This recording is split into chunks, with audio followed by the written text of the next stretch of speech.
What's up, everybody? Welcome back to Zero Mile ADV, a true beginner's guide to adventure motorcycling. Don't forget to like, subscribe, hit the notification bell so you don't miss any of our upcoming episodes. And if you want to support us, go check us out at zeromileadv.com.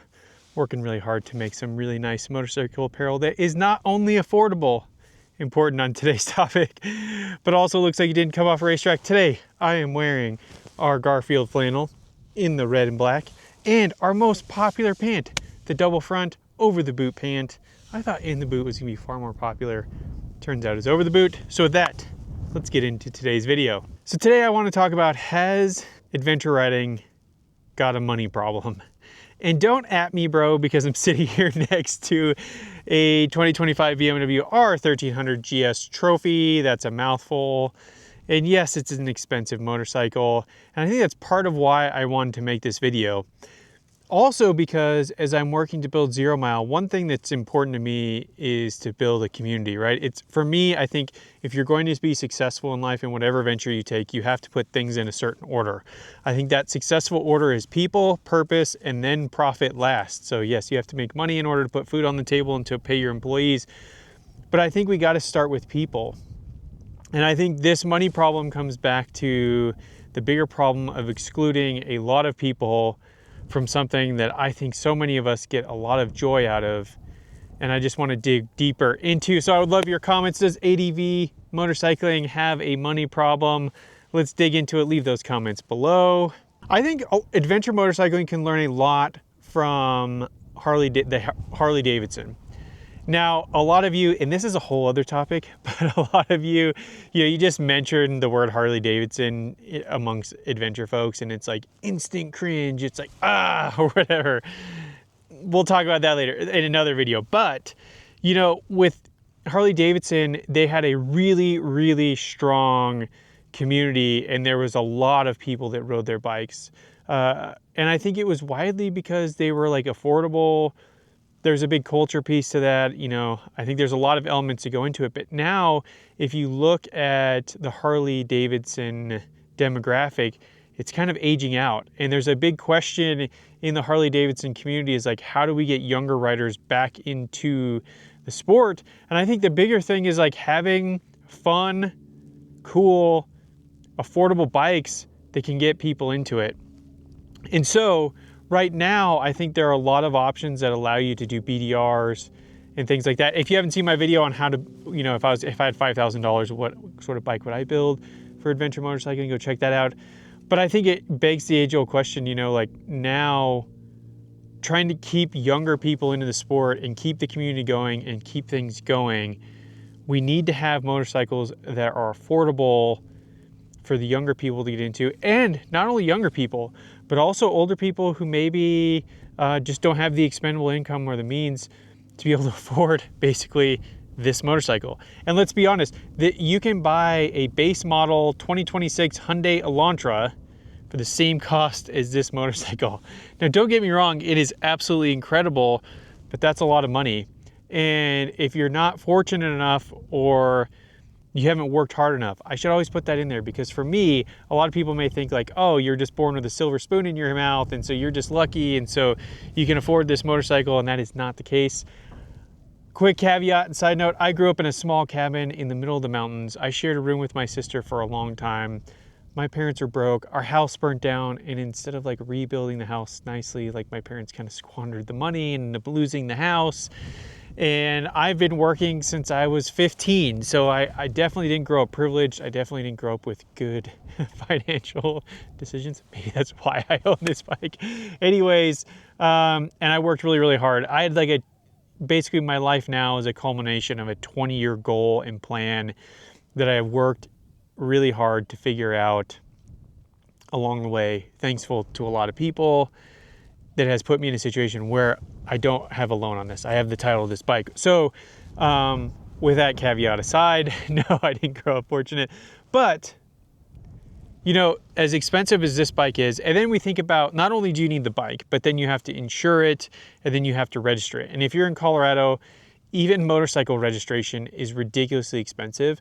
Insurance isn't terrible, but then you have the gear cost. And this isn't a plug for Zero Mile. although it should be, right? So go check us out, zeromileadv.com. But, you know, one of the comments I get a lot is like from a lot of our customers so far, I shouldn't say our customers, from our community, is that, you know, it's like keep making great gear at an affordable price. And not to knock on any of the other companies, like the companies that make really incredible apparel that I think we are trying to emulate and figure out our world in this space, like the Climbs and the Moscow Motos of the world, they make really nice gear, but it is very, very expensive. I think, you know, my Climb, I guess like around the world and back suit, my ski suit, I should say, because that's what it feels like. You know, I think that thing altogether was like $1,600. By the time you buy the jacket and the pants, and granted, like you can handle a lot of weather, it's really amazing. And is it worth the cost? I guess that's for the market to decide. They're selling it, so maybe it is. But you know, you've got another $1,600 in like nice touring apparel if you want to do some serious adventures. And then, you know, to get a helmet, you're looking at a minimum of $200 to $300. And then if you want to get something that's light that doesn't beat you up all day, again, like the Climb Cryos, really nice helmet. I actually really like my Arai helmet, but even the Arai helmets, really, really high quality, really, really nice. They fit my head really well. But again, you're looking at that $500 plus range. And so that doesn't include boots, that doesn't include gas. And then, you know, if you're like me and sometimes getting your friends together to do an adventure is like herding cats. And so it is better just to use companies like Colorado Motorcycle Adventures, West 38 Moto, or some of these other ones and just do like a BDR tour. You're looking at another like $4,000 to $5,000 for, you know, 10 days on your motorcycle, not including food and gas. And so it is just very, very expensive. And I think we are starting to see this trend already when we talk about, you know, if you look at a lot of the sport motorcycle channels, they talk a lot about ADV bikes are for ADV dads. And I think why is that a lot of time? It's because, you know, dads have, you know, and moms, let's throw that out there too. But, you know, older adults have worked a lot, you know, a lot of them have had to afford this again, or maybe like me where they've worked 20 plus years to get them into a situation where they can afford the bike. And I feel like it shouldn't be that way. If we want the community to keep going and we want the community to get stronger, we got to figure out a way to get people into the sport. And maybe that's, you know, like even look at the new KTM 390 Adventure R that just came out. Looks like a really cool bike, but I think out the door it's still like $15,000 or $16,000 with these stupid tariffs. This isn't a political talk, but, you know, as an example, when I import things from my manufacturer, because I cannot get them made here, okay, full stop, I can't get them made here, that is a tax that I pay, which means I have to include that into my overall cost of producing good, which then goes into the overall cost of what I have to sell the good in order to make the last piece, which is profit, in order to be able to not only pay myself, but the one employee that I have. And so, yeah, really stupid. And so that doesn't help. And that thing makes things more expensive. So leave your comments below. Do you hate the tariffs as much as I do? I think they're stupid. But I'm also not a political figure. Thank God, maybe, actually, to be honest. Man, I'm getting on a lot of tangents. But I just think, you know, as I look at, with Zero Mile, I really want to build a really great community. And I want that to include a wide range of people from all demographics that are just want to have fun and go out and ride two-wheeled adventure bikes and have a lot of fun. And so what do I think we need to do in order to make it just not such a money problem? I don't have all the answers, to be honest with you. I think I am starting with Zero Mile and figuring out how can we make quality apparel and maybe not charging what the market will dictate us and allow us to charge, but just charging a fair price. And I think that's the reason why we are quite a bit cheaper than a lot of our competitors, is just because like we still make money, but it allows our products to get out there. And that's something else I've done in my other business. You know, just because the market dictates I can charge a certain amount doesn't necessarily mean I should. And it doesn't necessarily mean it's the best way to go about it.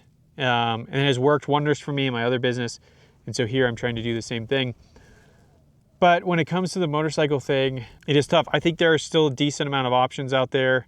But also I think this explains a lot as to the reason why the 890 Adventure guys are so angry at me when I talk about that I don't think that's the greatest bike in the world. It could be the greatest bike in the world for you. And if it is, I'm incredibly happy for you. And I hope you ride the absolute piss out of it and you have so much fun and you get amazing cups of coffee along the way and you roll up to your local Starbucks or your local mom and pop coffee shop and you park next to the GS and you are just so proud to get off that thing because it is so much more awesome than a GS. But where I'm going with that is like, you know, I can understand a lot of the frustrations is it's like, here's a video of a guy reviewing an 890R. You know, it's still a $20,000 motorcycle.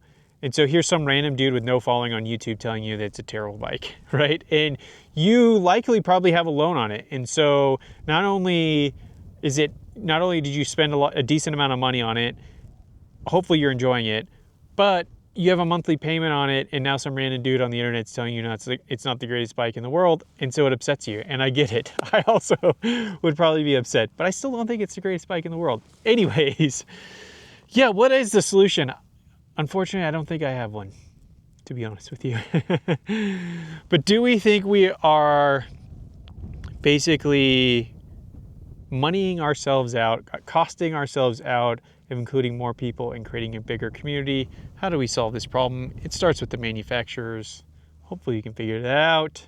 So if you'd like to check out my video and continue this conversation on how I would build a $5,000 ADV bike, go check that out.